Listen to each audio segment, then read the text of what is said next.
Yeah, I always cause I'm always scared of like losing like content when you film it. Hmm. So I record it and stream it and everything. So it all streams on that platform and saves it. I stream it separately on Riverside, and then I stream it right there. And Or you're recording. yeah, and records. Yep. All right. All right. All right. Let's make sure I can hear you really good too. Check, check. 1, 2, 3, 4. All right, we're good. All right.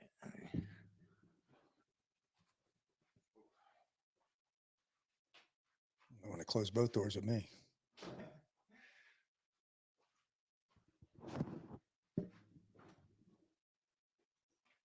Should have wore. I should have known the backdrop. I wore a darker shirt.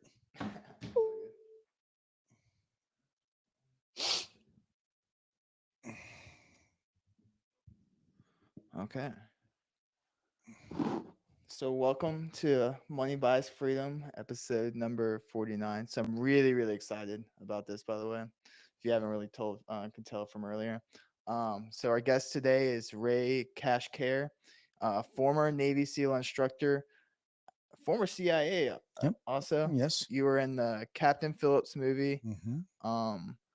You've kind of did the project. Yeah, I'm one of Yes. the co-founders of the project, which Yeah. is our 75-hour immersive course where I'm the Instagram and the social media TikTok bad guy, Yeah. but we're making men better. We do the Squire program Yeah. with Yeah, Squire program, and then there's something else too. Like, what's the corporate training, the leadership team development, where myself and Steve Eckert and Bedros, if so inclined, that's an upcharge. Yeah. Come in and we break your team down and we rebuild them back up. We try to make your team function like a platoon. Right? Yeah. There's no difference between SEAL team and success team, or Steve's a Marine. We just use what we learned in the military, right? And a boss doesn't have employees; he has team members. Mm-hmm. Your team.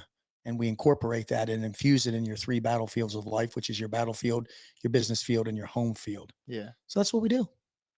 Yeah. So one of the things I'm always curious, I feel like you hear it so much. Everyone say, "Oh, I'm gonna go be a Navy SEAL." I hear that, like, maybe it's because we live in Virginia Beach, but I hear that all the time. So kind of back to the very beginning, what inspired you to want to do that? Was it always a dream, or? Truth be told, I joined the military because I was getting in a lot of trouble when I was a kid. Went to the recruiter, bombed my ASVAB, which is the vocational test that you have to take. And it kind of judges where you are for job specifications. I didn't rank very high. I'm not good at taking tests. I saw this pamphlet on Navy SEALs. I didn't even know what the hell a Navy SEAL was. Yeah. And he was a hell of a salesman because he's like, "You'll never make that." And I was like, "Why?" And he goes, "This is the hardest thing." And again, I'm not digging on any other military. This was a long time. Hardest training on planet Earth. And I was like, that's what I want to do. And to rewind even farther, I've always gotten along with everybody. I've always been that kid, athletic, jock, got along with the burnouts and everybody, but I always knew that I had a calling and I never knew what it was. And then when I grabbed that pamphlet, I know it sounds corny, but it just it electrified my whole body. And I was like, this is it. Yeah. Now getting there, it was harder for me to get qualified to be a SEAL than it was to become a SEAL. But, long story short, when you put your mind and heart and soul into something, and you need it versus the want, it will happen. That's the problem. Everybody sees the movies, all the stuff that we're doing, all the cool shit we do, hanging out with the celebs and all this stuff. And that's not why you want to become a Navy SEAL. You want a Navy SEAL because you want to be a part of something bigger, better, faster, and stronger than you. Yeah. And you hopefully you can contribute to that machine. It's a fire breathing dragon, and you are just one part of that intricate system. Yeah. I feel like, I could be wrong, but I feel like it's almost like now you know a lot more than I do. It's like almost like a status. They want to be like, it's a fad. Yeah. It's the like the blue check on Instagram and the blue checks. That's not what being a Navy SEAL is about. It's about, it is a blue check because you have to check, you're checking off your everything that you are for something else. And that's what people don't understand is it's not just fun and sun and this and that.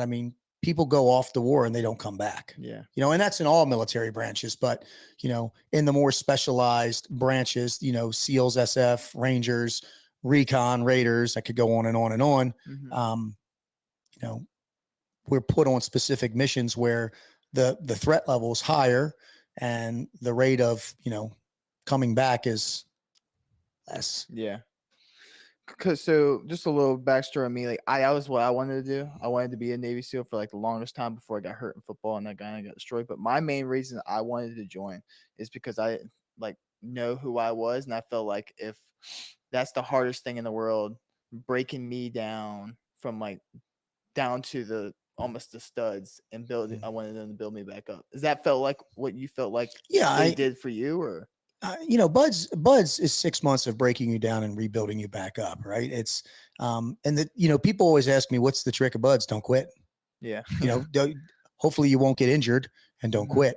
And they're like, it's not that easy. It is if you program yourself. Like it took me 3 years to get to buds. So when I showed up there, you know, I started with buds class 200. I finished with buds class 200. yeah, I think of the original 146. I think there was original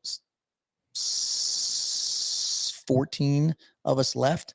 But I agree with you. I wanted to be the best version of me that I thought I could possibly be. And the only way that I was going to do that was to find out what I was made of. And at the time, BUDS, basic underwater demolition, which is 6 months long, was the gateway to that, right? Because once you graduate BUDS, you're not a SEAL. yeah, Then there is, you know, I had to go to SDV school, SEAL delivery vehicle, which is 3 months. Then I went to jump school. Um, then I got assigned to my team. Then I had to go to what's called STT, SEAL Tactical Training, which is now it's in house, 3 months. Then I went to my team, and then I was told by my platoon when I was ready to, you know, start studying for my board, yeah, which is crazy. And then you put your trident on. Guess what? Then the work starts. Yes, Mhm. you have the title of Navy SEAL, but you're still not a Navy SEAL. You're, you know, once a Navy SEAL, always a Navy SEAL. So the work never ends. Just like being a father or a husband, you know, yeah. once you say I do or the baby's born, that's when the work starts. It's the same premise. So back to what you're like actually allowed to say about actual Navy SEAL training. But I've always heard you see probably seen movies, the advertisements, you see them like drowning, Mhm, drowning people and like resuscitating them back mhm. to life. What psychologically, like how do you overcome the fear of like you could possibly you're like right before you're about to drown or black out Mhm. underwater? What's your mind going through that process? Well, I actually did black out in BUDS, and my biggest fear going through BUDS was the 50-meter underwater swim. And you just psych yourself out. And literally, when you're getting ready to black out, and this is what happens, is you will see the vision starts getting really, you know, tunnel vision. It Yeah. starts getting gray, and it just kind of fades out. And then when you're resuscitated, it just kind of fades back, and you're like, "Holy shit!" Yeah. But you know what's so great about them is they're like, "You're fine, go do it again." Um, Yeah. how I got over that mental hurdle, if you will, is, and this sounds weird, but this worked for me, is I would just pick someone in BUDS. And this is what I still do and go, if he can do it, I can do it. I know this sounds corny. This is like elementary 101. Yeah. And if he couldn't do it, I'd say, screw that guy. I'd pick somebody that could. True story. Now I'm going to call him out. Tom Bostic, he's retired now. You know, great guy in the SEAL teams. We went through BUDS together. He was an amazing swimmer. And when we were doing the 50-meter underwater swim, he actually started going out. But he didn't. I started kind of like, I was like, oh shit. And I just started moving a little faster, which is the worst thing that you can do because the more you move, Yeah. the more energy. Yeah. But when you go in that fight or flight mode, you know, it just goes out the window. But I passed. I actually blacked out doing knot tying. There was an instructor named Joe Hoss. I had actually hurt my back and got rolled out of my class for a week and begged to go back into my course. I wanted to finish my class. And the deal was, if I failed anything else, like you get 2 tries to do your swims, it's not like I made it through because I had all kinds of trouble. Then I would be done. I Yeah. said I will quit. and I had to make up a 4-mile time run and not tying. And at the time we were doing not tying in the tower, which is I think about 50 feet deep. So you kind of swim down 10, 12 feet. I can't remember the exact height. And they have like a line. You have to tie your lines there. And the instructor, Joe Hoss, he's the famous black guy. He used to play, he tried out for the Oakland Raiders. He was in the movie with Nicolas Cage and Sean Connery, The Rock. He was the big black guy in the movie. Let's go. He was in the movie. Yeah. But anyway, he had to run me over. I did my 4-mile time run. And then he's like, hey, let's do this. Let's tie your bowling. So I tied it. You know, he just put his head down and see it, give me the okay. I'd come back up. You have procedures, tie your Beckett bend, your clove, you know, your bowling. So at the end of doing all those, he goes, okay, I'm just going to watch you. Let's see how many you can tie underwater. I'm like, okay, you know, I mean, I passed. Yeah. So he's like, just do them in order. So I'm down there, tie one, give him the okay, 2, 3, get them all done. And I start coming up and I just black out. Next thing I know, I'm waking up to Big Joe Hoss resuscitating me, smacking me. You okay? You know, and I'm like scared, like thinking he's going to make me go back. And he's like, go join your class. Don't tell nobody. I'm like, okay, you know, and I run back to my class. But the mental attitude, kind of the discipline that I had here was, you know, for me it was this or death. Like there was I still have no plan B. I have no plan B in life. I have avenues of plan A, but there's no plan B for me. I will be, you know, this, and this. I'm taking over a position with, you know, Watchtower. I do these amazing things.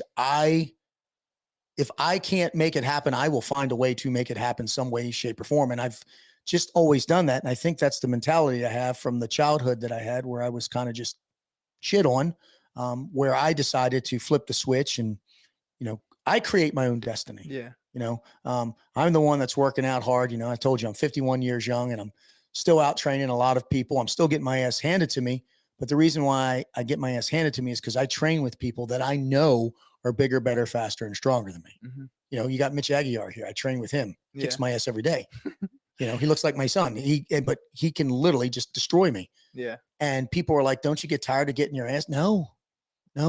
That's my whole career. That's why I do it. You know, I train with, you know, people, first form athletes and professional. I do an event with Tim Kennedy and Michael Chandler. They kick my ass. Yeah. But I keep coming. They're like, Tim Kennedy, he goes, Ray, I kick his ass and he just comes back with a smile.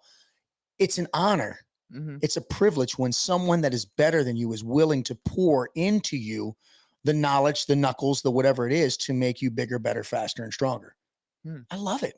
Yeah. You know, I love it. And people are like, you're crazy. You're extreme. Yes. Thank you. Yeah. It's a compliment. It is a compliment because in today's society, I'm sorry, a lot of men are weak. Yeah. You know, I see it on my TikTok. I see it on all my crap I listen to, and fine. Yeah. I can imagine what the world looks like from like your point of view, from everything you've been through and like pretty much all the pain, suffering that you had to do to become who you were.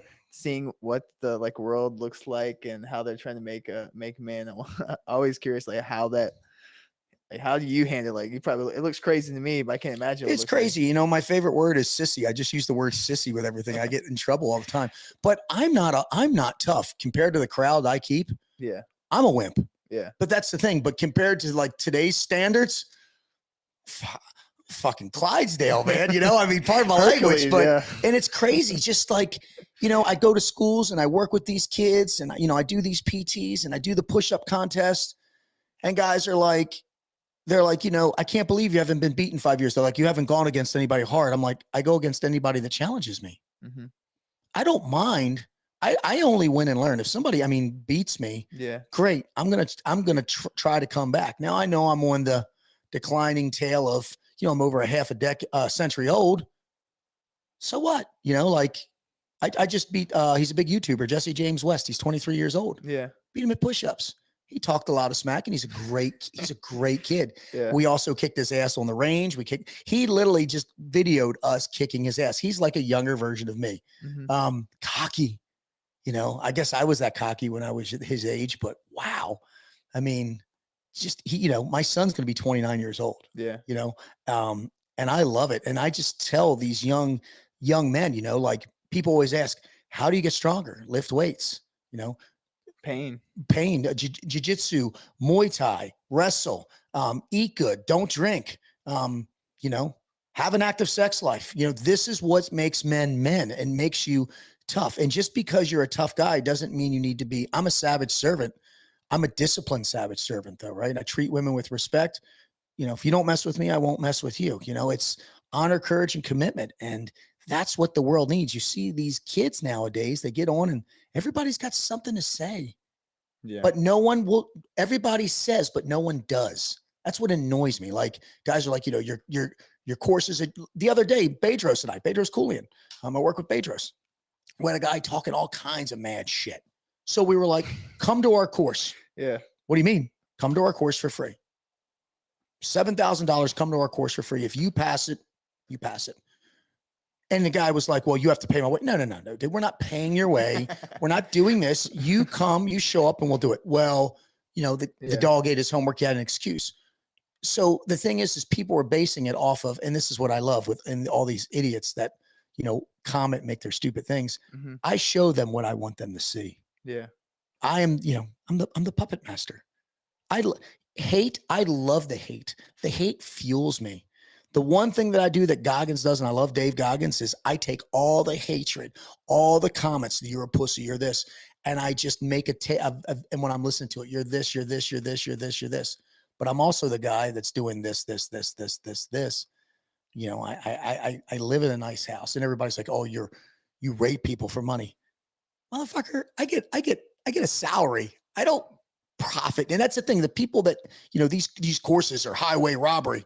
Do you know how much money it takes to run someone through a course? Food, lodging, insurance, paying for medics. Imagine. They have no clue. Yeah.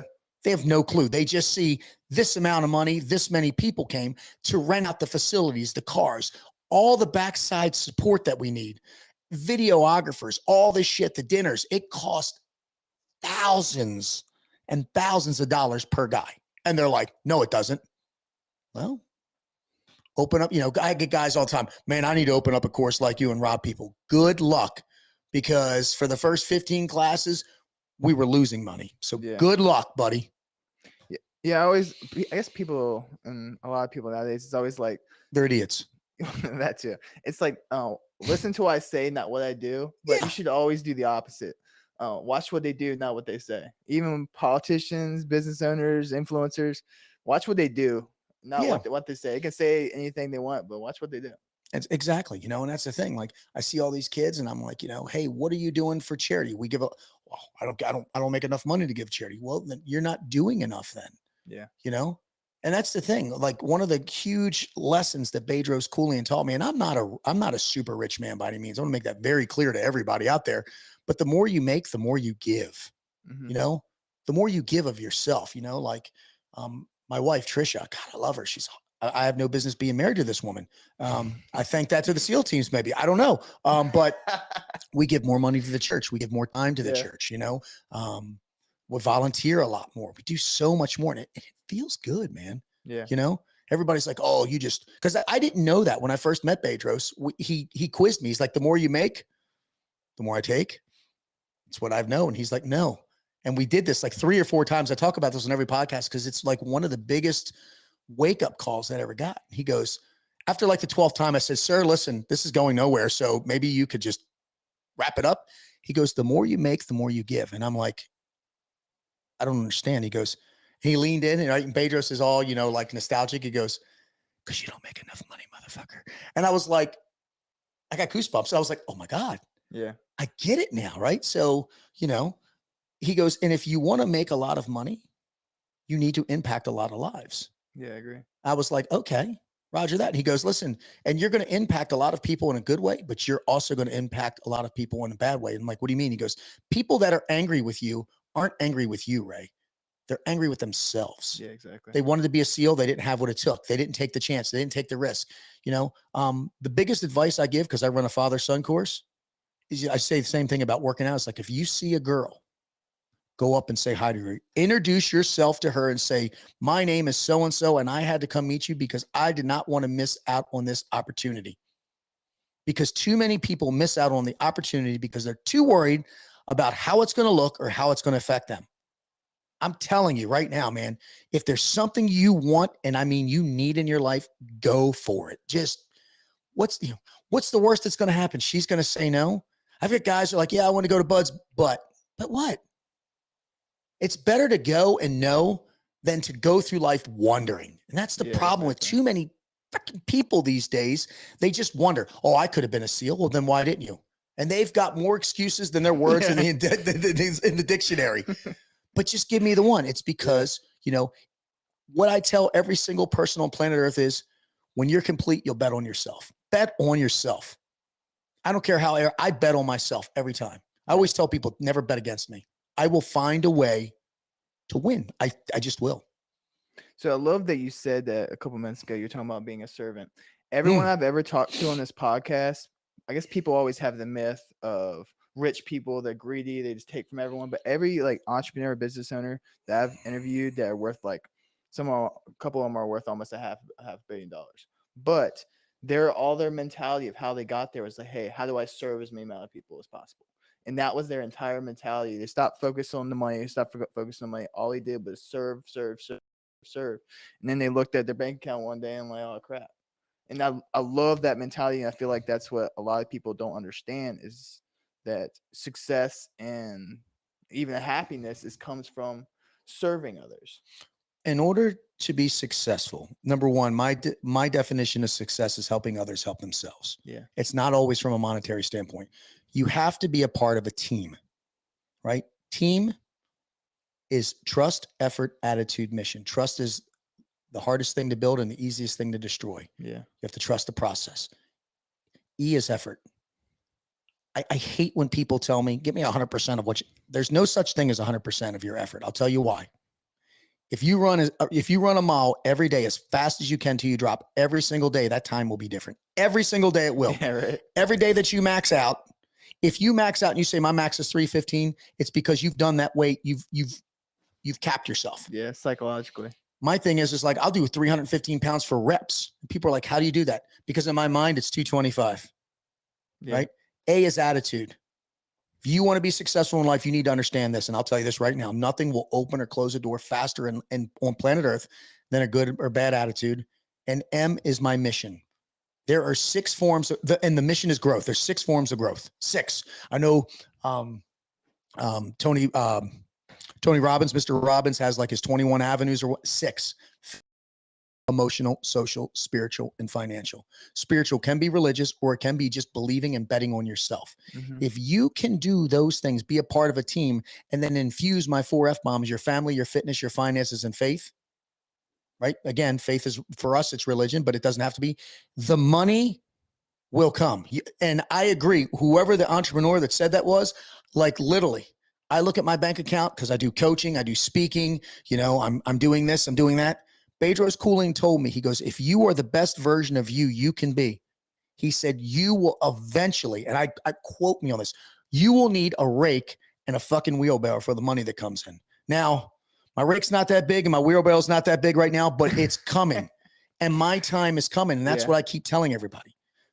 It's coming and your time's coming, but you have to be the best version of yourself. You have to be selfish with one thing on planet Earth and everything else has to be selfless. You have to be selfish as fuck with your why. And your why, every single person's why on planet Earth needs to be one thing and one thing only, themselves. And people go, no. And I was so guilty of this. Bedros Koulian told me, what is your why, Ray? What do you think I said? My wife and my kids. Yeah. What do you want to be? A better provider, a better husband, a better father, and a better lover. He's like, we'll talk about that after. But he goes, then what is your why, Ray? And I said, again, I'm telling you the same thing. He goes, no. How can you be a better father, husband, lover, and whatever it is you want to be if you're not a better you? Mm-hmm. He goes, if you're going to be selfish with one thing on planet Earth, it's your why. You need to be the best version of you. Then be selfless with everything else. Be selfless with your time. Be selfless with your emotions. Just pour into people. Do as much as you can, but you're not going to be able to do that until you are in tune with yourself. People that are selfish, people that are greedy, people that are just assholes are not in tune with themselves and they don't know what to do. So what they do is they lash out and they think that they're doing by taking it all, they're getting ahead of the game. The way you get ahead of the game is you take it, you give it to people, you help other people so that, and you start that chain reaction. And then people are going to want to help you back. Like my coaching. I started coaching, right? Grant Cardone, 10X. I tell people, Grant Cardone. I don't mean that, sir. I love you. 12X. I'm going to 12X your life. Yeah. And people are like, first thing they say is, teach me how to make 12 times what I'm making me out. No, I'm going to make you, my business is you. I'm going to make you 12 times more accountable for yourself, disciplined, and I'm going to make you break beliefs. There will be no cap. The minute that you can do that trifecta, those three things, right? Disciplined, having the morning ritual, getting up, having a routine, work. Like I worked out. I knew I had this morning. I usually do 2 workouts. I got up super early this morning. I went to the gym at 5:30. I went to the gym again at took a break and came back because I wanted to pour into you. It's about, I'm going to say that over and over. You have to pour into yourself, study, learn. And I'm going to tell you this right now, man, an entrepreneur, every entrepreneur that I've ever met on planet Earth, I tell them the same thing. Don't tell me what it's like to be where you're at. Tell me what it took to get you there. And they're like, oh, really? Andy Frisella, Sal Frisella, Ed Milet. I know all the big names. They're like, Ray, like Bedros Keuilian, like worth what, $200 million? He's like, Ray, I should be worth $200 billion. I'm like, what do you mean? He goes, I have fucked up and lost so much money. I got goosebumps when I think about it. Yeah. He goes, so will you, right? He's like, so will you. And, like the big thing now is everybody wants to be a millionaire. That's the word, millionaire. I like, it just rolls, millionaire. I told Bedros, it's like, what do you want? It's like, I want to be a fucking millionaire. I want to be you in 5 years. He's go, come get me in 5 years because I won't be here. But he goes, make no mistake about it, Ray. What's a millionaire worth? Like $1 million. He goes, nope. Even if you hide your money, even if you pour in other people, best you're going to be probably making $650,000. Yeah, right. It's shit. So what's a millionaire? Yeah. 2 to 3 million. Fuck. I got to work harder. Yeah. And he goes, and when you do that, you give more money away. And you just do that. But everybody wants to be a millionaire. If you want to be a millionaire, you have to have $1 million. You have to have $1 billion mindset. And you have to have that $1 billion body and that $1 billion mind and emotion. That's what will create the million. Then once you make the million, you want to be a billionaire, you got to have the $1 trillion. It's just, you're never going to catch it. You always got to just keep looking for other avenues and breaking through that ceiling. That's the biggest thing I had. I was like, I'm a Navy SEAL. I can't do any better. I got out of SEAL teams, man, and I've been in battles before. Sitting in a boardroom or meetings, you don't know who the fuck the enemy is. You're like, because they're looking at you, they're smiling at you, but before they're trying to stab you in the back. I'm like, what is going on, B? He's like, welcome to being an entrepreneur. Yeah. Welcome, early mornings, late nights, working on Christmas, working on my birthday, losing everything, fucking wondering where the next check's going to come in. Next thing you know, you got $400,000 in the bank. You know what to do with it. He's like, hold that shit, invest that shit, right? Because it won't last. Everything has ebbs and flows. I'm like, wait a minute, what will it ever? He's like, no. COVID hit. I was like, oh my God, I'm fired. He's like, fired. We're going to excel. We're going to take it to the next level. And we did. I was like, COVID. As soon as COVID did, I'm like, should I write my resignation? He's like, what are you talking about? We're just going to go virtual. Yeah. I'm like, I don't know how to go virtual. I'll teach you. Okay. And now that's what I do now. I do virtual coaching. I do virtual speaking. I do in-person coaching. I do in-person speaking. Getting ready to take over for Watchtower, being a dumb Irish kid from Baltimore, C-suite executive. For all of you that don't know what that is, that's an executive. That is like the big dogs in a big company. Yeah. And I get hired every time I get hired. Every time I get hired for a position, if you're an entrepreneur and you're looking to work for someone that's just a apex predator, effort and attitude. That's all it is. Yeah. Trust takes time and the mission will be taught to you. All you've got to do is show up with a great fucking effort and a great fucking attitude, and it will open so many doors for you. Yeah. You used to mention down to like the chorus, like getting better every day. I think I think it's almost like a shame to go through life and not seeing what you're fully possibly capable of. I love trying to get better, like seeing what you're possibly capable of. That's like one of the best things in life. It's so just, rewarding. yeah. You know, it's rewarding when you just like today at the gym, I did a different workout today, sweating like I stole it. And I was like, because I actually pulled my chest muscle. I did some chest yesterday. My wife just chewed my ass. So I was like, okay, I'm going to do this, this, and this because I have a program. I have a coach that, you know, even though I'm a fitness, I with better, bigger, better, faster, and stronger guys. Brock Wilson's my coach. He was a hockey player. He's like, we're just going to shift, right? Flex. Yeah. Once you do this, I love it, man. I love it. And like, I do things that no one else likes to do. I do things that I don't like to do. Like I told my wife, I want to buy an Airdyne, an assault bike.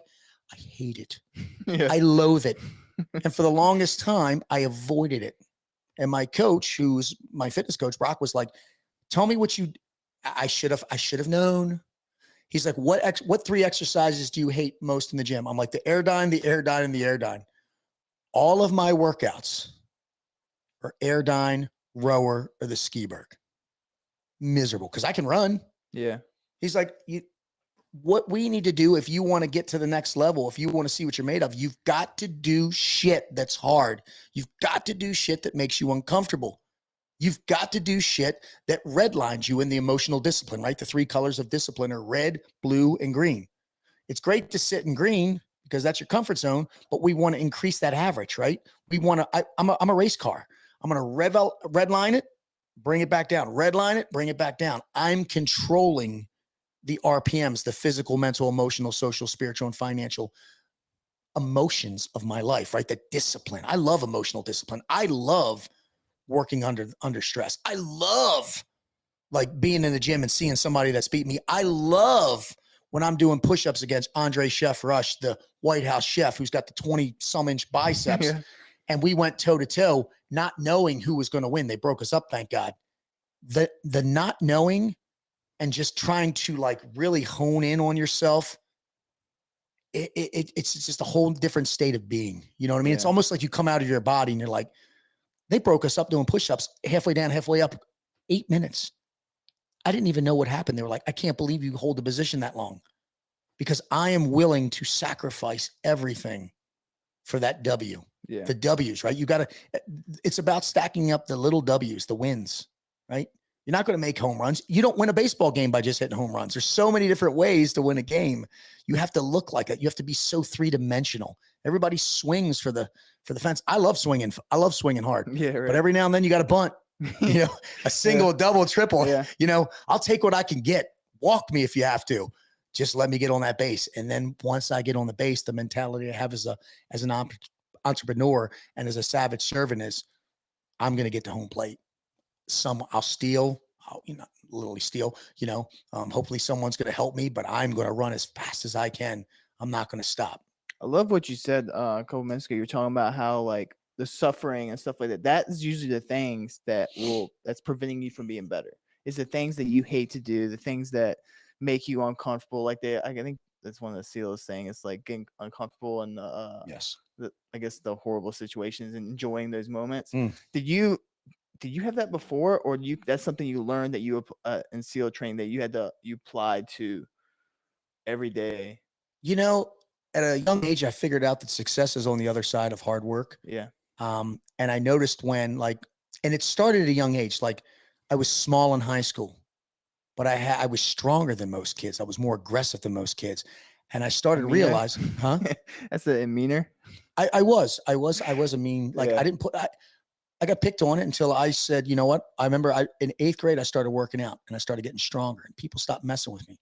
I started learning how to fight. And I'm not a great fighter, but then when people would mess with me, I'd scrap with them and I'd hold my own. But I was the guy that after I knocked you on your ass, I'd pick you up and go, we done, man. Because it was a different time then. Yeah. And I kind of just, earned I kind of got that hall rep. Like I wasn't raised a nice guy, but if you fuck with him, he's going to fuck with you back. But yes, I kind of, I learned this. I self-educated myself on this. I realized that I don't, just because that's the thing I get. I'm 5'7", 205 pounds. Guys are like, short man's complex and you're this and that. Hey man, listen, my mom and dad made me. My dad was murdered when I was 11. I don't have a great relationship with my mom, but I'm thankful for both of them. Right. And That's what I hate about society. That's what you're digging at, right? I'm Yeah. 51 years old, and that's what people come at you with. You're short, or I'm like, really? That's what you're coming at me with? But yes, I think, well, I know that everybody has it in them. Just most people aren't willing to dig deep enough. They're just not. People aren't ready to be that uncomfortable. I need to be uncomfortable to survive. I can't, when I get too comfortable, I get too antsy. I can't, I refused, you saw, I drove in a TRX. Every now and then I've got to lay into her. I've got to lay into myself. That's the symbolism, and see what I'm made of. Can I still handle those sharp turns of life? Can I push the limits? I'm never going to stop. I'm 51. People are like, how do you do it? I had a 25-year-old the other day says, how do you look the way you look? I said, why do you look the way you look? Yeah, right. And I'm not being rude, right? I'm not being rude. Yeah. How do you find time to go to the gym every day? I get up early. You get the genetics excuse. Oh, it must be genetics. Yeah, I've had that before too. You don't really work hard for it. Or the big thing, my TRT doctor, Dr. Gabrielle Line. I'm 51 years old. I have to take TRT, right? We just had the shit going on. I might be doing something with the Liver King, Brian Johnson. I love him. He's a great guy. But for people that looked at that guy and thought that he was natural, because he's about an inch shorter than me, and he's 190 pounds shredded. I mean, ripped to the bone. You're idiots. Like, come on. Like, they're because if that were the case, not one bull would have nuts on planet Earth, right? Because we'd all be eating them. But my well, point, his ads don't move either, so it's like, he's a genius. He's a genius, and everybody's mad at him. I mean, but no one gets mad about the politicians that lie to us every day, or the gas prices, or shit, trying to buy a house now. The interest rates, they're fun. Thanks. Yeah. Maybe you can hook me up with that. But no one bitches about that. They just pick someone out because they said that. We've had a president that lied about. We've never had a president or a politician that lies. Come on. Yeah. Too many people have too much time on their hands, and all they want to do is bitch at why they're not happy. If you were busy, if you were super successful, if you were fucking grinding, you wouldn't care. You wouldn't care. You wouldn't have time to care. Truth be told, all the hate mail that I get, when I read it? When I'm taking a shit. It's like I go in there, I'm real quick. That's what I do it. And I'll literally write people. I ease everything out. I write, I'm like, hey, this is, I'm doing this. They're like, I can't believe you write me back while I'm taking a deuce right now. And I mean, but I don't let it bother me. It fuels my fire. If you're an entrepreneur and if you're making headway, people are going to hate you because they're jealous. People are going to be jealous of you because they tried and it didn't work. And that's just how it is. One of my coaching clients is the CEO of a hospital. And he's like, Ray, I just got this job and I've noticed a lot of turmoil. And you know why you have turmoil? Because people have been too complacent in those positions. And now there's a new top dog who's going to go in and clean house, and they're scared. They should be scared. They should be scared. And just like when I tell people, you challenge me, you better be scared because I'm coming at you with everything I have. I may not win. Yeah. I may not win, but like I said, you asked Tim Kennedy, that guy has knocked me down and out so many times. I get up smiling again. He's like, what is wrong? Crazy. What is wrong with you? Like, I'm getting trained by one of the premier athletes on planet Earth, Michael Chandler. Me and Mike, he's getting ready to wrestle. He's getting ready to fight Conor. McGregor. 3 weeks before it happened, I'm having breakfast with with Mike. And I said, Mike, as God is my witness, Dana's going to hit you up. You're going to get the show. You're going to get the fight. And I already predicted the fight. He's got 2 of the 2. I swear to God on my wife, I hit up Dana White. Dana White himself, he follows me on Instagram and said, Dana, I just need you to know this. A couple weeks ago, I hit Michael Chandler up and said this, and this. He wrote back immediately because I was like, this isn't Dana. Hey, Ray, this is Dana. I love what you're doing. And he goes, so far, you're 2 for 2. What do you predict the fight at? And I told him what I predicted the fight at. He goes, I said, what do you think? He goes, no comment. And my prediction is late first round, early second round, Chandler knocks him out. Ooh. Hey, so speaking of that, they're coaching the Ultimate Fighter. Yes, I hear there's a lot of beef going on between them. Like they got into it during filming the Ultimate Fighter. You know anything about that? Well, yeah, Conor likes to start shit. But I'll tell you this right now, you better be ready to back it up. Yeah. I mean, listen, I am a fan of Conor. but Mike is my friend. Like, Yeah. I mean, we're friends. I know his wife. I know Bree. I know his kids. We do a course together 3 times a year. He's a great dude. Oh my God, I have a video of me training at his training camp with him. It was horrible. Horrible. They thought I had a heart attack. I literally passed out almost, Yeah. and they were making fun of me down in Florida in his training camp. But again, they were like, "What are you, 30?" I'm like, "I'm 50." You know, and they're like, the sled. Oh, you guys fooled me too, But it was amazing. Yeah, I will tell you this right now. Of the two of them, I'm not saying, I mean, I give them both credit. I have not met a man who is hungrier than Chandler for this fight in my life. I mean, I'm going to be at that fight. Oh, really? Oh, I'm going to be at that fight. Have they announced what the actual? No, but I'm going to be at that fight. I already told Chandler, if you don't give me tickets or help me out with that, I'm fighting you. And he's like, well, come on. I was like, Yeah, I didn't mean awesome. it. That's awesome though. Yeah. But yeah, you know what I really like about Chandler is he's an amazing wrestler, but he's like he just brawls. Oh, his cardio is insane. And you know what's funny is we do PTs at this course that we do. It's called Operation Black Site, where you get to hang out the best of the best in the morning. Myself and Steve Eckert, my business partner, run the PTs. Him and Kennedy are out there crawling up the dirt. Oh, he did it. Jesse James West, God bless his soul. He challenged Chandler to an O course. And they're both in great shape. Yeah. Well, I guess he wasn't in good enough shape because Mike smoked his ass. Literally, and I love Jesse. He challenges people that he's like me, that he knows are going to give him a run for his money or beat him, versus you see some of these other influencers and SEALs where they only do what they're good at. Like, what impresses me is like when I'm doing my 1,320 push-ups in 1 hour and my stomach's stuck out and people are like, why? Because I have to drink so much water. Yeah. I'm not airbrushing. I'm not filtering. I'm not doing any of that shit. Like, real success, real growth is raw. It's discipline, and it's nasty. I love it, man. I love being in the trenches. I love training. Like this morning, I was sweating so bad. I stood outside for 20 minutes because I don't want to get my new damn truck all sweaty. My wife was like, take a towel. I'm like, no, because if I take a towel, I don't know. I can't do that. I don't know why. I got to sweat. I got to dry off. I have my process, because everything I do is plan, process, and execute. Yeah. Everything I do, plan, process, execute. Decision-making, ask, make, take. I do simple, simplistic steps. Keep it simple, stupid. You've heard that. That's all I do. Yeah. The world is so fucking complicated. I just stick to the basics. 5 functional moves to lift with. Everything is easy. Everybody tries to complicate everything, doing all this crazy shit. No. I go on and do a bench, a squat, a deadlift, shoulder press, and a pull-up. I stick with that. And then everything else is accessory. Yeah. Business is the same way. I have like 3 things that I'm looking for when I'm investing, when I'm buying, when I'm trying to make money. Everything else is, we'll see. Long term, short, long, middle term. Everything's simple. To be an entrepreneur, you have to simplify things. Yeah. Make things real simple. Real simple, man. Real simple. What would you say? Because one thing I really like fighting over, like football or anything like that, it's all on you. You can't make any excuse. It's pretty much all on you. Like, and I guess the mentality nowadays is like, oh, it's someone else's fault. Oh, it's this. Kind of like, I guess it's the generation's issue. Is like, it's always someone else's fault. They don't ever look internally like, oh, it's on me. They just keep flipping the hourglass looking for, more tea. I know. In my mind, everything's on me, regardless of there's something I could have done to have influenced that. So everything in my life is on me, regardless if it is or not. Dude, it's on me. I'm so extreme at my house. My wife, Trisha, she's a stay-at-home mom. She's got the toughest job in the world, and I love her. But I'm 14, and she was thinking about going back to work, and she was super successful at banking. She ran a bank. And I said, please don't.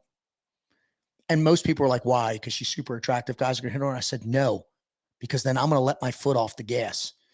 I'm doing all these events, going to all these things, grinding and, hustling. I told you I want to get another house and all this other stuff. And I said, I can do that because I have her home as my anchor, taking care of things. Like, I couldn't be who I am without her. The only way I could be who I is if I was single. Because I'd have no attachment. She takes care of my daughter. She takes care of our house. She takes care of the bills. But that allows me to keep my foot on the gas, and still, find some type of balance with her. But if she went to work and she started bringing money, I'd be like, I know what I know me. I would be like, well, shit, if she's making an extra $100,000, then I don't even have to do this, this, and this. I can stay home more. And then people go, well, then you might have more quality time. No, because she's working a 9-to-5 job versus me. You know, I do an event, you know, I do a speaking event. I'll make anywhere from $5,000 to $15,000. I come home, we spend some time together. I do my coaching calls on certain days. I have more time with her now, and I'm making more money because I'm more efficient with my time. Like coaching calls. People are like, I do them one of these days, and these are my times. If you don't want that, this program's not for you. Yeah. Well, can you? No, I can't. I can't do that. I am not going to budge. If you want to be a better person, you have to conform to my system, my plan. So when did y'all meet? Do you meet while you were in SEALs training? I met her when I was getting out of SEAL training. Yeah. I met her at a hot tuna. But I met her, hold on, because hold on, everybody. Hold on. I met her on a Monday night. I met her on a Monday night, not a Wednesday night. I met her, no. And what I loved about her, she did not know, she was new. Yeah. She didn't know what a SEAL was. Mm-hmm. She dated one EOD guy, but she never dated a SEAL. And I was like, ugh. And truth be told, when I met her, man, this is a funny story. I can talk to anyone. Yeah. I can talk to anyone. I saw her, she did this thing, and I can't believe I'm gonna do this to you. She did this thing, and she looked at me and did this, like with her eyes. I did like 2 miserable blow-bys to try to talk to her, and I was just like, bleh, I couldn't do it. So anyway, I go back to the bar. I'm hanging out with my buddy Dave Broderick, Bigfoot, another SEAL, great guy, tall, big, ugliest SEAL I've ever met in my life. And you know, my wife's 5'3". She's got her heels on her little boots because it was the wintertime. I met her in November, and I see her tug on the shirt, and I had way too much to drink, you know, and I saw her hand because I knew what she was wearing. I said, "Are you kidding me? You're trying to talk to Dave," because Dave spins around, starts talking to her, and she popped, you know, like she's like the size of, like, comes up here to him. She goes, "Well, since you're 2 miserable blow-bys and you wouldn't talk to me, I thought I'd start up the conversation." I told him, "Get the hell out of my way." I kicked him out of the way, and the rest is history, man. That's hilarious. That minute I knew. But true story. I'm going to tell you what kind of an entrepreneur I am, right? Because an entrepreneur, just so everybody understands what an entrepreneur is, look up the definition. One of the definitions is someone who gets up and takes risks. Do you agree? Yeah. Every single person on planet Earth is an entrepreneur. Every night you go to bed, you may not wake up. I've heard of people that get up and they break their ankle. You take risk every damn day. We're all entrepreneurs. We just associate it with money. Yeah. And with success, but success doesn't have to be from a monetary standpoint. So truth be told, I met her. It's like, let's get out of here because the bar wasn't crowded. I took her across the street to my buddy's tapas place, closed the night out with her, got her number. I was in a relationship before her. Everybody was like, you know, as I was driving home, I remember I called my lieutenant. I was like, dude, I met this girl. She's, you know, blah, blah, blah. He's like, give it 2 weeks before you call her. Cool points went out. I called her, made sure she got home. Next morning, I said, hey, listen, because she worked at a bank. Can I bring you a coffee? She's like, I don't drink coffee. Venti non-fat, no whip, 4 equal extra hot white chocolate mocha. I still remember it. I started bringing her coffees, took her out. First date we go on, I'm supposed to pick her up at 5:30. I'm sitting outside her place at about 5:05 because if you're early, you're on time. If you're on time, you're late. If you're late, you're fired. And she literally, you know, she couldn't see me. I didn't think she could see me, but I guess she could. I guess the neighbors called. There's a guy, you know, out ahead of my Tacoma at the time. And long story short, when I come and knock on the door, she goes, hey, have you been kind of like parked around the corner? I'm like, yes, ma'am. She goes, can I ask why? I said, because there could have been a million reasons of why I may have not been here. And that's where I came up with it. I did not want to miss this opportunity. I'm here. I'm on time. You know, the truck was detailed. I got the house clean because I thought that shit didn't happen for a while. I had the cleaning lady coming for like the first 45 days. Finally, you know, she come over, but I love you, baby. Hilarious. But my point is it's that entrepreneurial mindset with sometimes, right? Sometimes you only get one shot at something in life. So you got to you've got to you got to dive into it. You know, like every person that you meet is an opportunity. Every opportunity could become a possibility. And every possibility can come some type of profit. Yeah. Right. And all I do is I have an equation where I've learned how to profit from pain. That's it. Some people will agree with it. Some don't. All I go is pain equals growth. Growth equals power. Power equals knowledge, and knowledge equals profit. Yeah. So all I do is take pain and I kind of run it through the strainer like a spaghetti strainer, and I make positivity, I make energy, I make discipline out of it versus being a victim. I refuse to be a fucking victim. Yeah. Father was murdered. I was beat, had a horrible childhood. Easy to go down that same road. Drugs, I got in all kinds of trouble, detentions. That was easy. That was easy. I was the most disciplined kid at getting in trouble that you'd ever meet. You know, when I talk to my coaching clients and they're overweight, or I have some that are drug addicts, or I have some that are, you know, watch porn. Like, you're the most disciplined person I've ever met because you always find a way to eat. You always find a way to watch porn. You always find a way to get booze. Even if you don't have money, even if you don't have time. Imagine if we could turn that energy, that discipline into not eating, eating healthy, not watching porn, going to church, not drinking, eating healthy. Imagine if we could do that. Yeah. And all I do is do that. And then all of a sudden, right? It's like this. You can lead a horse to the water, but you can't make them drink it. Right. Yeah. So there was times when I was never overweight, but I haven't been in shape. I was an alcoholic. I was addicted to porn. I did do drugs. So everything that I teach is life experiences. That's why I don't teach people how to make millions of dollars, because I haven't done that yet. Yeah. How the hell can I teach you that? But I can teach you how to be a better version of you because I taught myself how to be a better version of me. That's what people like Bedros and Steve and Andy, they're like, stick to what you're good at. You are good at motivating people and discipline, breaking beliefs. When I sat down with Bedros. He has $100,000 coaching package. He's like, just come, you know, I was there. He goes, bro, this is easy. I was scared shitless. Like, because I just left Bedros because he was like, I've taken you. It's time for you to go on your own, right? Like, you're a butterfly. You know, you were a caterpillar, now you're a butterfly. It's time to go be an entrepreneur. I'm like, I don't know what to do. He goes, Ray, of course you do. Yes, you do. No, I don't. He goes, what do you teach? Breaking beliefs, discipline, accountability. He drew a thing. Like, holy shit, how much are you going to charge? I said, this. Ray, what do we talk about? Self-worth and self-sabotage. Double, triple that. Okay. Now, I don't want you doing 1 month, Ray, because you can't teach anybody anything in 1 month. 3, 6 in 1 year. Do you understand? Yes, sir. I have 3, 6 and 1 year programs. Everything that he said happened. He goes, now, and this is the easiest and the hardest thing that you have to do when you get taught something by a mentor. Do as I say. And people go, wait a minute, what do you mean? Because you start getting 1 client, 2 clients, 3 clients, you start upping your charge. No, we have a plan. Your first 10 clients pay this. 20 through 30 will pay this. 30 through 40 will pay this. 10 through 20 will always get that rate. 20 through 30 will always get that rate. 30 for 40 will always get that rate. Don't change it. Almost changed it once. He called me, he goes, what are you doing? I was like, holy shit. He goes, don't change it. I know that you have over 10 clients now. Add the difference.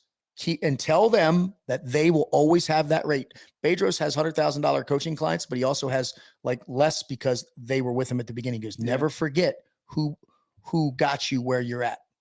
He goes, yes, you could make more money, but that's not what it's about. He goes, before you know it, you'll have, and once I get to a certain number, it's going to start going to group calls, and it's almost there now. And the money comes in, and my wife spends it, but she spends it on good things, right? Like, you know. Told you today, we're getting the house done. We're getting all this stuff done. Daughter goes to a great school, you know, try to be a great dad. Best thing I can also tell entrepreneurs too is this, and this is something I learned: be the man or the woman that takes your family on 3 vacations a year. They don't have to be big vacations. Yeah. 1, because you have to, 2, because you want to, and 3, because you're the fucking man or woman that can. I love that. I'm telling you this. And people are like, my wife's really gonna love that after she's. But here's the thing, like, we'll go rent a place down in Nags Head for a day. It doesn't have to be, you know, the $12,000 Disney cruise that we went on. We do that maybe once a year. It wasn't that much, but you know, we do something big, but we sit down collectively as a family and we vote on where we're going to go. Right. You know, in my house, it's technically a dictatorship because I have a wife, a daughter, a female cat, and a female dog. For some reason, the cat and dog get a say in it. to me. Yeah. Hey, let's go Sounds here. like my No, we're going household. here. So it used to be me and my son and the male dog and my wife. Yeah. So I think it's, the flip, the narrative has changed. So Talk to me about how when y'all developed the project, because you're more or less teaching people yes. the principles that you learned Mhm. through suffering as a SEAL. So the premise of the project is now it's myself, Steve, and Bedros Koulian and Steve Eckert. The similarity we had was y'all had horrible childhoods, pain. Yeah. That's the common denominator. And from there, the three of us have all found a way to become very successful. They're a zero high. One's a zero higher than me. One's like 2 or 3 zeros higher than me, but that doesn't matter. Yeah. Right. I know where I'm going. And what we do is we take our personal experiences. I take what I've incorporated in BUDS. And again, this is not a SEAL course. I give you a taste, just the tip of what BUDS is. Steve gives you a little bit of Marines, and Bedros teaches a lot of the entrepreneur. And we do something called the Hunt and Destroy, where we break down because men, I'm talking about men, we deal with 2 things. We have an inner voice, which is usually the inner bitch, right? Yeah. Right. 60,000 thoughts, 48,000 of them are 48,000 of them are negative. Yeah. And it's usually about your family, your fitness, your finances, and faith. So we try to acknowledge those, address those. And then you also have toxic cognitions, demons. And Bob Ritchie is one of my very good friends. You know him as Kid Rock. Okay. Good friend of mine. And every man, every person in life has demons. And this is what you need to understand. You can kill 99% of the inner bitches. You can't kill a demon. It won't die. Yeah. What you do is you learn how to name, claim, and tame it. Rob O'Neill, Rob O'Neill killed Osama bin Laden, one of my best friends. I've talked to him about that before. He goes, that is probably the most profound thing you've ever said, because he calls me an idiot all the time. But it's true. Yeah. Too many people try to kill the wrong thing. There's certain things that won't die. You have to learn how to put them to rest. And like if you had a traumatic childhood, if you were molested, if you were this or that, if there's a person, place, or thing that triggers that, you need to learn what that is, accept it, and avoid it. Stay away from it. What we do is we create growth in a nutshell in 75 hours. And the 75 hours is like BUDS. It's a check in the box. The work starts when you get done. People's $7,000 for 75 hours. No, it's a lifelong brotherhood. This means something to us. We're over 220 strong now. All ethnicity. So how many people go through it? And is there like does people drop out and pass, fail, or? Well, 60% make it. Yeah. 40% don't. Of the 40% that don't, 2 get injured, 2 get quit. If you get injured, you can come back free of charge. If you quit, you're paying full price. You can be performance dropped for not making the standard, which is something that a lot of people have had a hard time with. And I don't understand that, because America is the greatest country on planet Earth. And the reason why we are who we are is because at a time we had standards. We really don't now. Yeah, we allow America's too all much. kinds of Like messed up we now. have a timed run, we have time events. And this one guy's attitude was, yeah, I know I'm not going to win. I'm going to be last at everything and I don't care, but I'm just not going to quit. That doesn't cut it. We still have tryouts for football, for sports. If you don't make the team, you're cut. Yeah. Right. Wrestling. If you don't make weight, you're cut. If you have a wrestle off and you don't make it, you're cut. We still do this. But for some reason, all the little people that just sit at home, in the basement, who aren't doing anything or amounting anything, like to chime in on this, because the guy said, please don't make me quit. What you don't know is when you are too slow, when you are too far behind, and everybody's like, well, you should have trained him up. He trained with me for 6 months. He didn't take it serious. We have weekly calls. He didn't show up at the weekly calls. He didn't bond and gel with his brothers like everyone else was. He was too self-absorbed in himself, thinking that it was going to be easy. Because he paid the money, he was entitled to win. Just because you pay up and show up doesn't entitle you to shit. That's what people need to know as an entrepreneur. You invest $100,000 in something, you could win it, you could lose it. You know that. Yeah. But it's nobody else's fault. You know how much money I've lost in the stock market? My wife's like, why are you still buying Tesla at 107? Because it's only $170. It's not 580. Yeah. It's going to go back up. Yeah. But that's the problem, right? Everything has highs and lows, but we need to, as a society, we need to get more strict on these standards, right? I mean, obesity is at an all-time high. Alcoholism is at an all-time high. Drug is, and we're blaming it on, and stop. Fucking stop with the COVID shit. Like, I'm tired of it. Still see the idiots wearing masks all the time. You lived your entire life up till 3 years ago without a mask and you were fine. Now people wear them.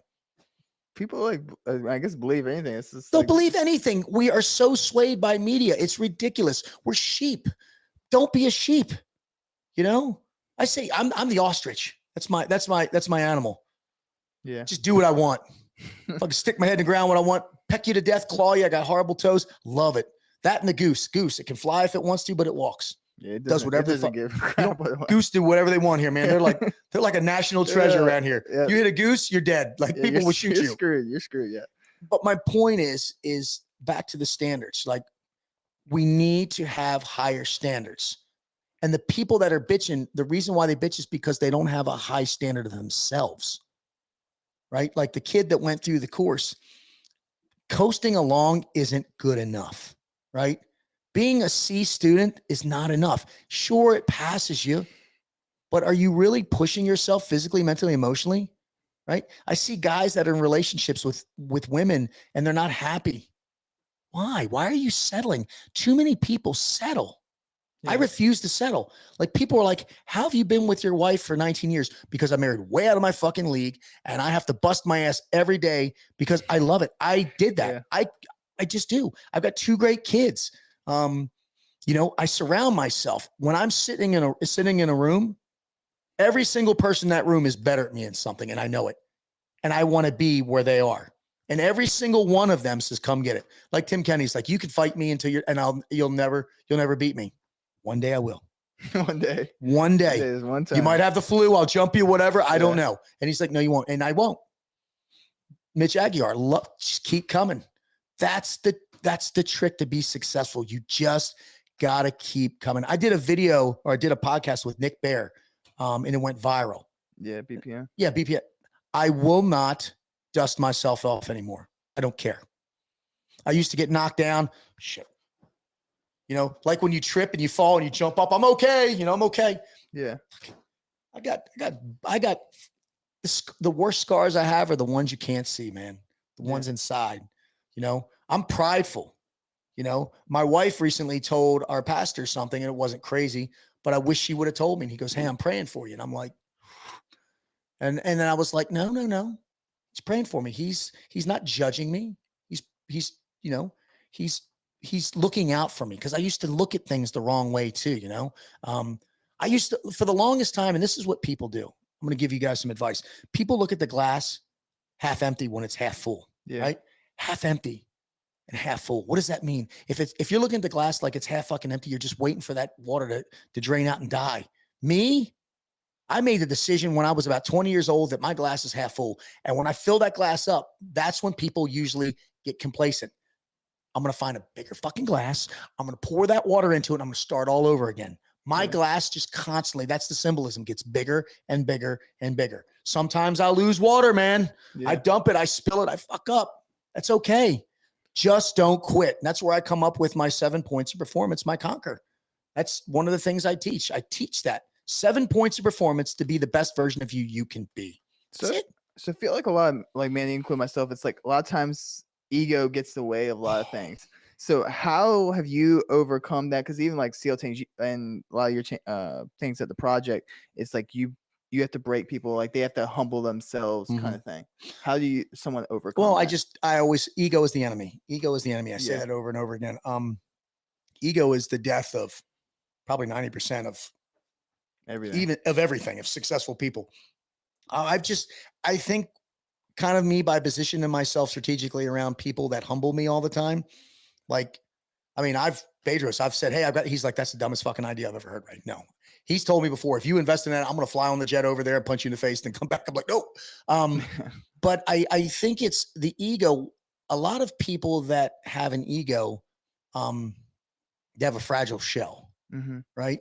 They don't know themselves. They don't know themselves. They're not in tune with themselves. They're still trying to figure some things out versus someone that just lays it all out on the line. I mean, like, I did a video once training with Tim Kennedy, and it was the saddest display. He is a phenom when it comes to like doing hit trainings. And I was literally, I couldn't even hold 95 pounds. And I'm saying I'm sorry. And I'm like almost crying. My gut's bloated. I look like absolute shit. And people love that because Tim was like, he got on there and said, but the difference between Ray and everybody else is I was apologizing because we had 25-minute cutoff time, 25:02. I didn't make the time. And I'm hard on myself. And I was apologizing to him. Yeah. Because versus having the ego, like, I hear guys, I didn't get a good sleep. No excuses except I didn't show up prepared enough. And Tim literally said, now you know what you need to work on. So I do that workout every fucking week now. And he's never asked me to do it again. But if he does do it, as God is my witness, I'll do it under 25 minutes. Yeah. Right. And that's what more people need to do. They need to be pushed. They need to fail. And they need to regroup and go right back after that. Versus most people were like, the Airdyne. I suck on the Airdyne. I could avoid that thing like the plague. I'm magnetically drawn to it. I still suck at it. But at least I'm getting on. If you keep getting on, you keep getting up, you can only get better. Yeah. Right? Even if you fight somebody to the point where they're constantly going to kick your ass, eventually they're going to respect you. Yeah. You're going to get better and they will respect you. Tim respects the shit out of me. Like, he's like, you just are dumb and hard, but you keep coming. Yeah. But that's my superpower. Mm-hmm. My superpower is I bet on me. Everybody should have a superpower. Everybody also has a kryptonite. My kryptonite also is sometimes I bet on me too much. Yeah. Right. Sometimes your strengths are your weaknesses, but I can live with that. But I am right now at 51. I can honestly say I'm the best version of myself that I can be right now, physically, mentally, emotionally, socially, spiritually. I'm never going to say financially. I'll never say that because I know I can do more, but I can always be more. And that's where the equation 1%, I'm going to be 1% better every fucking day, every fucking day. So even like, well, I've noticed people when they talk about their goals is like, they see their goals. Oh, I want to look like that. But then they see like all the work that comes in there, like, whatever. It's like, it's impossible or something like that. I hear those kind of mindsets, but I love how you're saying is you don't really necessarily focus on that. You're like, hey, what can I do right now? Be the best I can right now. And I get a little bit better, chip away until one day you even pass what you imagine yourself to be. In my coaching programs, I talk about, I have what's called an MOL, motto of life. And when I teach, and if you have a wife, you have kids, same thing. I have a mantra that I live by. Yeah. I get up every day and say, be great today, be a bitch tomorrow. My wife gets up every morning and says, I may not always win, but I'll never lose because you only lose if you quit. And my daughter says, I'm a champion, I'm a winner. Now, I don't be a bitch. I want to become the bitch. And people go, what's that mean? A bitch is exactly that. I'm weak. I make excuses. I'm this, I'm that. The bitch, intellectually sound, trainable, a communicator, and hardest. And when I teach this to our group and I say, with my project graduates, you're a bunch of, now you're the bitches. They go, what's the EX for? Especially in such a short amount of time. I have acronyms for everything. The acronyms, and I get upset, are what get me through the fucking pain. Come up with an acronym, have something. Like, I worked with a guy, my best friend, Tim Sweeney, 368 pounds. He wanted to get to 258. I got that motherfucker down to 238, 16 months. Take a picture of yourself. You look horrible. Put it on your mirror. Put your weight that you are now, put the weight you want to be at. And for 16 months, let's go to work. And I gave him these acronyms. And he came up with his own acronym. He goes, I may be fat, but I don't need to be fat. Yeah. I love that. Now he's married. He's got kids. Fucking, when he lost the weight, the first thing I said, this might be inappropriate. What's the greatest thing about losing the weight? I could see my dick. I thought that was awesome. But imagine, since you're 16, not being able to do that to the age of 42, right? Imagine. And that's what it takes, man. It takes that drive.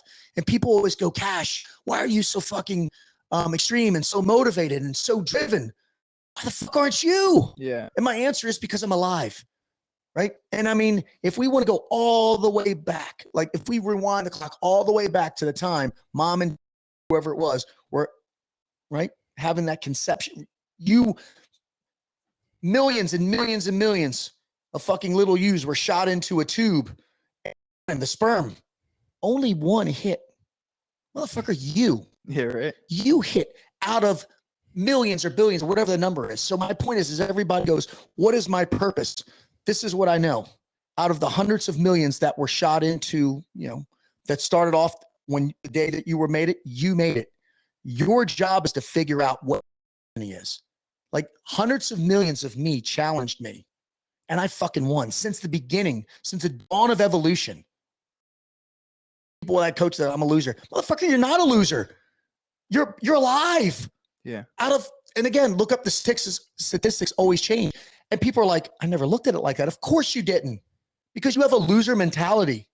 You're a winner, bro. Yeah. Now, out of the hundreds of millions, all you have to do is figure out what your purpose is, and you have to challenge hundreds of millions of other people. That's it. That's all I do. I will not be the richest guy. I won't be the tallest. I won't be the most fit. I will leave the biggest motherfucking impact I can on planet Earth. Like that. I want to change lives. I love helping people. It makes me feel good. It makes me feel good when I walk and someone says, I recognize you, not because they're starstruck. They're like, you changed. I'm working out now. I'm eating better. Relationships are better. I'm like, oh my God. Yeah. Oh my God, that's awesome. Like, and I'll hug a guy and girl. This is awesome. Thank you. They're like, why are you hugging me? Because I was where you were. Yeah. It feels good. Let me give you some of my energy. And people, I just did that with my wife. We were at Coastal Edge at Lynn Haven Mall. Some guy was like, oh my God, you're the guy from, he's like, because of you, I get up earlier now and I have more time to spend with my kids. He's like, huh? I'm like, give me a hug, bro. It's fucking awesome. He's like, can we get a picture? I'm like, not hugging, but let's get a picture. So that's what it's about. And if people just take that entrepreneur, take chances, believe in yourself, bet on yourself, do more, be more, you more. I'm telling you, the and I know, financial aspect will come. I know people say that because you have it now. That's the last thing that should happen. But once you dial everything else in, man, it's like that truck out there. It's a well fucking old machine. It's just, it's power, and power is profit, baby. Because you're talking about negative thoughts and you call it like your inner bitch. And what I really think is like the biggest issue is like your mindset and what you tell yourself today. Because even let's say, for instance, like I do CrossFit Krypton. Oh yeah. And if you work out the entire time, I hate this. You've already lost. Yeah, you're dying. But I actually got so much better during that workout of suffering. I tell myself over and over again, I love this. I love this. I love this. You can program the subconscious mind 2 minutes a day. If they say like, I don't like the 21-90 habit lifestyle bullshit, because listen, man, program is 7 days a week, 365 days. We don't shut down for rain, sleet, or snow. You have got to program yourself. That's why I say everybody should have a mantra. Steve, my one business partner, says, I'm fucking awesome. It's what he writes. He says it. His kids say it. I'm fucking awesome. Then like my daughter say, I'm going to be in an abusive relationship where a man treats me like shit. I want my daughter to say I'm a strong, independent woman. She's not there. I'm a champion. I'm a winner. Take it. I love it. She says it. She says when she wakes up in the morning, the last thing she says when she goes to bed, self, right? Yeah. And program is easy. Listen, lay your clothes out the night before. Get up 5-10 minutes earlier so you have a little bit more time for yourself, whether it's meditation or, check your shit. Color coordinate your calendar. Everybody has a calendar for work. Everybody has a calendar for work. Do you have it for your family, your fitness, your finances? I do. Color coordinated, right? Finance is green. My family it's like a dark gray. I have colors. Work is red, blah, blah, blah is yellow. I do that. People, I tell you what, I see all these people that are entrepreneurs and I see their calendars. It's amazing. Why wouldn't you put your kids this or this or this or this or this or this or this in there? Man, I probably got 20 reminders going off for the calls I have today. Thing, beep, beep, I turned it off. I will not forget what's more important, right? I mean, the money's great, but remember who you were with and who helped you get to where you are, right? Yeah. Like you can't miss the little things. You Yeah. can't. If anyone takes anything from this episode, just better Yourself, man. And I think I can't, Matthew McConaughey said it in one of his like famous All right, speeches. all He right. said, "Yeah, right." He said that someone asked him who's his hero. He said, "Me in 5 years." And he said it in 5 years past. They asked him, "Who's your hero?" He said, "It's not me right now. Me in 5 years." Yeah. And it's like that constant getting better. It's like, hey, be your own hero. I agree. I agree with. I mean, you can't go wrong with Texas fan. I love him. I Yeah. love. He's a wise cat. He's very intellectual, and I agree with him wholeheartedly. And that's what I do. I love me because I'm the best version of me I can be. I'm not where I want to be yet. No, but that's part of the journey. Yeah. I will not cap out. I will not redline. I mean, when I can't run, I'll walk. When I can't walk, I'll crawl. When I can't crawl, I'll roll. I will find a way to get it done. I will. And if more people do that, I really think the world will be a better place. So when I had a question because it kind of like impacted me a little bit.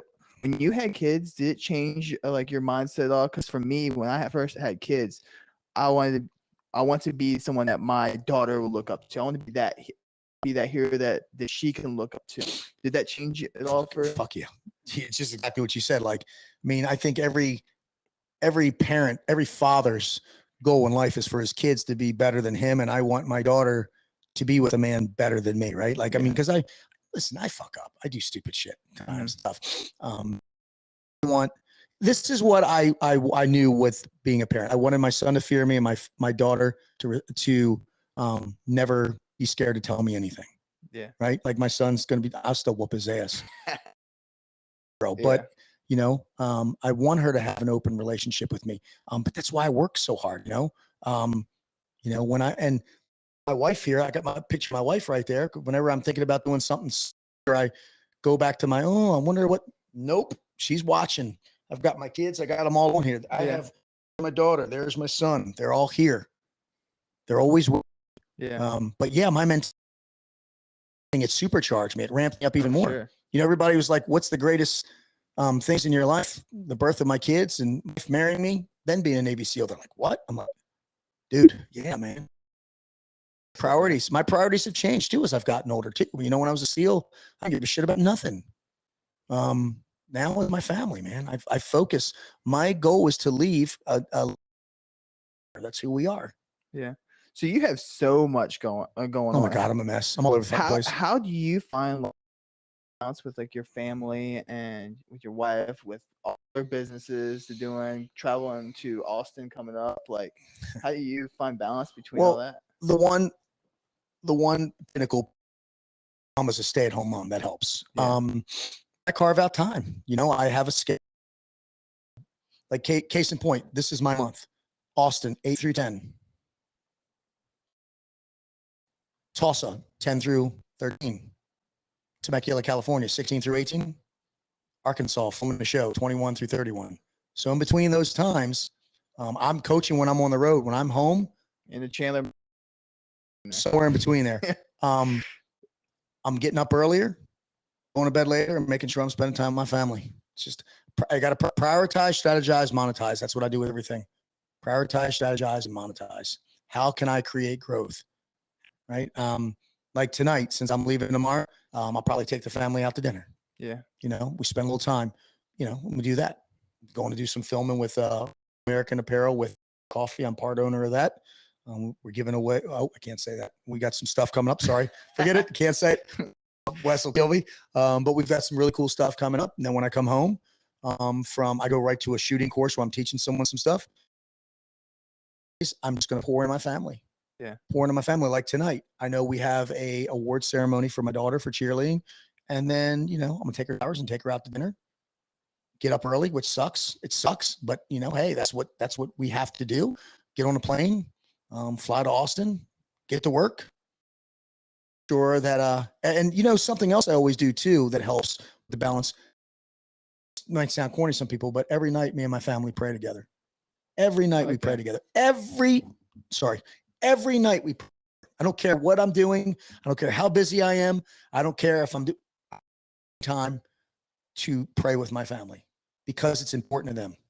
Yeah. I deployed with the agency for 40 trips. I only missed 2 days out of 14 years when I was deployed, not talking to my daughter. This is because I was doing something where I couldn't. Mhm.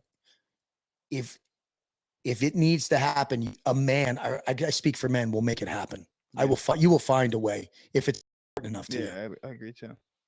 So let me ask you, like, from like a father to a father, like, how, like, you see the world's trying to influence kids kind of all these kind of crazy ways. Like, how do you kind of like go about raising kids to way they being better than you in a world that wants the exact opposite? Well, I don't entitle my daughter. I make her, she does chores.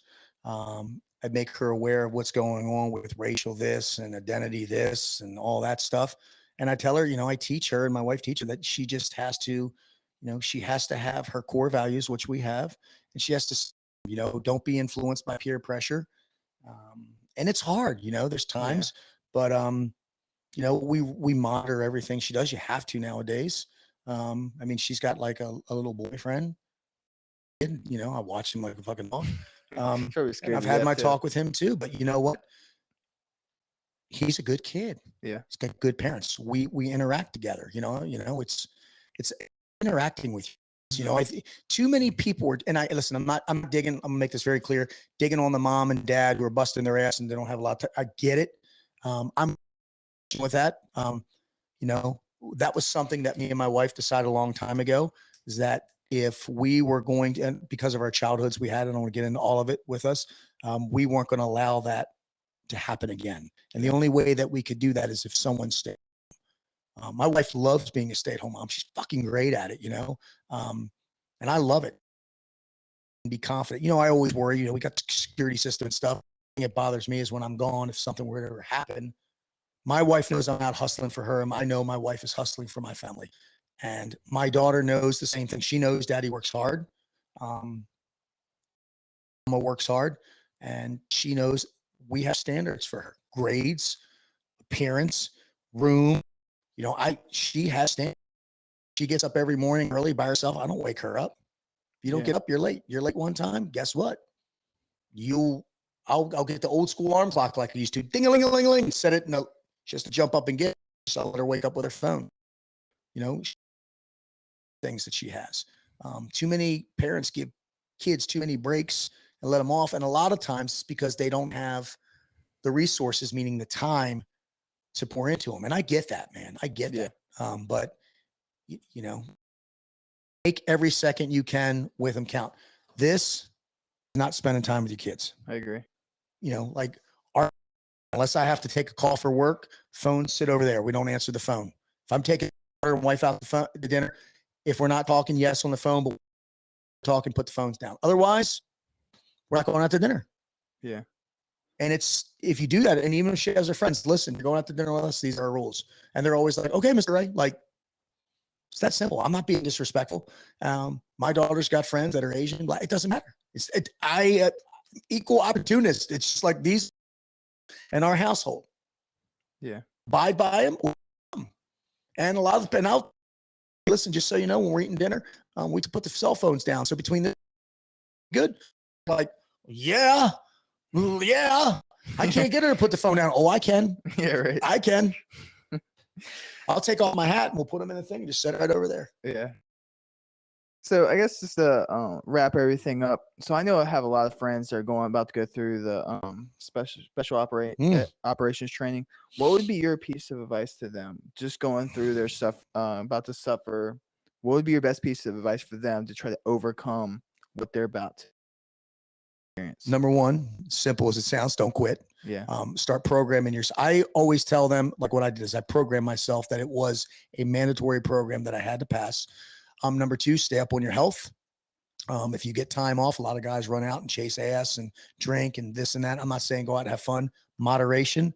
And then number three, you got to remember why you're there. And that why should be you. That why needs to be so fucking powerful that nothing can deter you. I see people that are like, I want to be a Navy SEAL, but my mom and friends say I can't. Fuck them. Yeah, right. Fuck them. That's a horrible thing to say. Fuck them. It makes no sense. They're worried about me. I get it. You are a grown ass man. You got to remember why you're there and make sure that when you're there, and this is the thing, the people that leave quick aren't there for the right reasons. You know, they want to be John Rambo or they want to be this or they want to be that. Because I'm telling you this right now, and I can only speak for the SEAL teams, but all of them, they're equally as hard. They fucking are hard. They're meant to be hard. You know, and for all these people, they get mad when they see just a glimpse of how I'm cutting butt. You are performance dropped from these events. You are performance dropped. If you don't make a time run or swim and you have a makeup, you can't do this, you're gone. Only want the best. And the problem is the society is accepting mediocre. Mediocre sucks. You know, people ask me, what keeps you up in fear of being average? Fuck that shit, man. I don't need, you know, Wes Watson's one of my coaches. Do you know who he is? Online coach, $10 million a year, spent like 10 years in prison. Rolls Royce, he's got Rolls Royces, Lamborghinis, McLarens. And he's like, dude, I want to get you to the next level where you're driving a Rolls Royce. I'm driving my Rolls Royce outside right now. I'm driving my dream truck outside right now. I'm getting ready to get my wife hers. And then after that, after we get everything done, my daughter wants a Bronco. After that, I got a toy that I want, but I'm going to wait. I'll have my toy, but I'm an American-made toy. I'm muscle. I like muscle. There you go. So I want to have a car that I can put on. I can flip over it so fast. That's what I want. So my that had I think it was a '65 Camaro. Like he got rid of it because he was scared that he would pass away and me or my cousins would inherit it. And my grandma made him get rid of it. But that thing, you couldn't even have conversations in the car because the engine was like shaking. America. Yeah, it was great. But one thing I've always heard about the training for SEALs and everything is overcoming the water. Because it's like, I think David Goggins said, like, cold water, it's like many dreams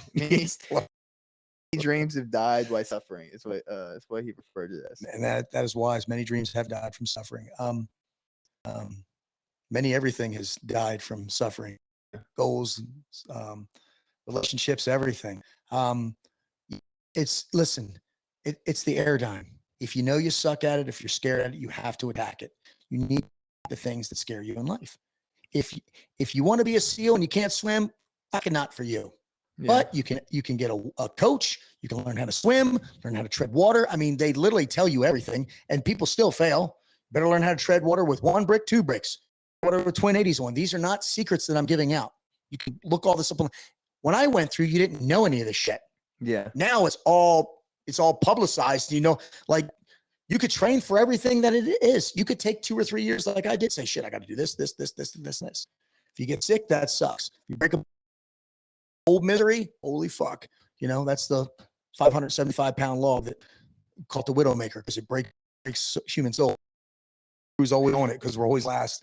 But fuck, it's a log. You know, we've set it on fire, thrown it out the ocean, it comes back. This is a legend that it's cursed. It will fucking break men or make warriors. That's all it does. So that hell week that y'all experienced, because y'all are only allowed like a certain amount of hours of sleep. Overcoming that has gotta be crazy, like perseverance and strength, overcoming like falling asleep, not falling asleep, and passing out or quitting when your mind like probably shuts down as almost at a certain point. You know, I don't remember a lot of it, but I will tell you this: the worst part of Hell Week is when they let us lay down. You know why? Because we had to wake up. Okay, yeah, because they give you limited sleep. That's what we do in my course. The sleep. You think that more people would pass Hell Week, even though there's some probably they'd have other issues. You would have a higher attrition rate if you could stay awake longer. Sleep. When you, oh my God, I can't remember. I remember when I woke up, I was like, oh my God, this is horrible. I had an incident with Jason Rebin, who we were talking about, Steel Pier, where my body shut down. And I leaned back and said, just push me in, bro. Because my body said no. He shoved me in that cold water, and I was like, yeah. And sometimes you just need that physical, mental, or emotional shove in life. So that's what I'm going to tell each and every one of you. Go out and do hard shit. Yeah. So when you were swimming through the water and the black hole was getting smaller and smaller, did you just either I'm getting there or I'm dying? That's it. That's all you can do at that moment. Because, and listen, you don't stay calm during that set. You don't stay calm. You just have to know what the ride's going to do. Two things. The ride's going to make you victorious, or it's going to pass you out. Accept it. So something that I always say mentally, like when I was doing it, I say, fuck it, fuck you. Yeah. I say, fuck it, I'm here, man. I've got this. This is a blessing to be here. And fuck you is, don't be a little bitch. You're going to black out. They're going to resuscitate you, and you're going to have to do it again. And I saw people doing that. I'm like, but was I scared? Of course I was scared. Did you believe that they would resuscitate you if you passed out, or you think like, oh, I could actually possibly die if? Well, there's always that in the back of your mind, because Yeah. people have woke up before. But listen, you know what you signed up for when you're doing this course. You know, life is hard. Like from the minute you're born, you better have signed up for hard fucking work. Yeah. Anybody can die at any given moment. I want to die doing what I love. Like if I would have died in BUDS, at least I knew that I gave it my fucking all in BUDS. Yeah. And I feel horrible for some of the people that have passed, obviously, for people that have passed in training, but signed up for. They all do. They all did. No one forced them. They literally, like me, I begged to get there. I would have given anything. Anything. So at that moment in time, you probably were not scared to die. Could you do that now, knowing that you probably, if you may or may not have fear of death? Because I know I would be scared. It's a different perspective. But same thing. Like if someone, of course, I would be scared, but I'm going to go take care of business. Yeah. Fear is a good tool. Fear is good. People think fear is bad. Fear is not. Fear's your friend. Fear is your friend. Fear can be a fierce fucking power if you use it, right? I mean, I love fear. I love being scared. It lets me know I'm alive. It lets me know I'm testing myself. When you're scared of something, it's because you're uncomfortable and you're trying to hit new barriers, break new barriers. Awesome. Yeah. Fear reveals your weaknesses and gives you the opportunity to make your strength. So real fear defines you. Yeah. Well, I have no idea what else to say. I'm like, this has been amazing, and I really appreciate everything you've coming on. And dude, it's been amazing. I definitely feel enlightened and encouraged, and I hope everyone else has too. And I do appreciate you coming on here and giving us your time. My pleasure. Thank you, sir.